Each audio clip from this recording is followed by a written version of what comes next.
Bon, André, tu es responsable des soirées intitulées Les chemins de la psychanalyse. Peux-tu nous dire de quoi il s'agit?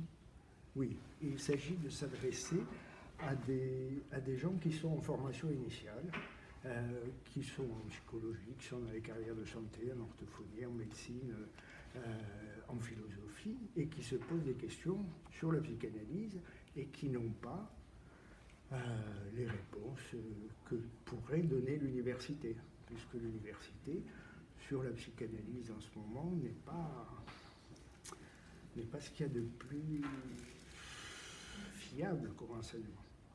Donc c'est quelque chose qui se veut une réponse à ça au départ, et qui doit permettre aux gens d'avoir un contact concret avec Lacan,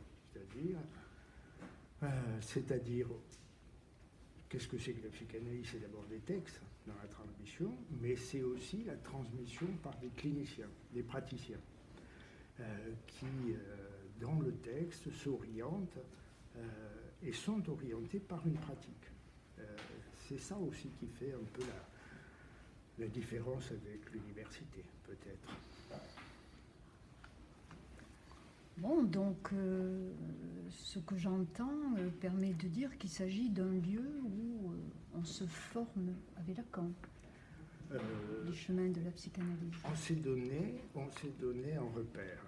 La psychanalyse, c'est aussi des textes, puisque dans la transmission, quand même, Freud était très clair, hein, il n'y a qu'une façon de transmettre la psychanalyse, c'est de faire une analyse.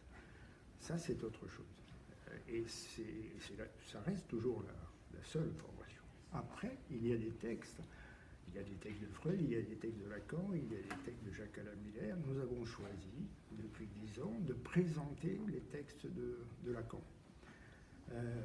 Les textes fondamentaux, les séminaires et les textes fondamentaux, nous avons entendu 10 ans. Cette année, nous présentons Fonction et champ de la parole et du langage.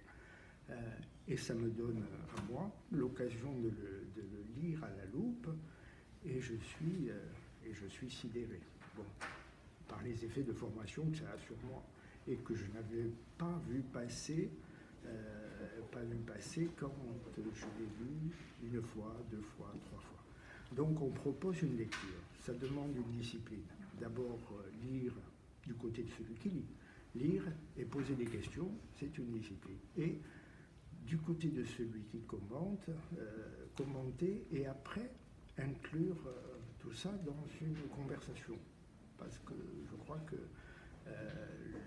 la moitié du temps est consacrée à une conversation. C'est-à-dire comment, une fois de plus, les praticiens peuvent reprendre les points sortis de la lecture pour en faire quelque chose de vivant et surtout d'éclairant sur la psychanalyse au XXIe siècle. Voilà.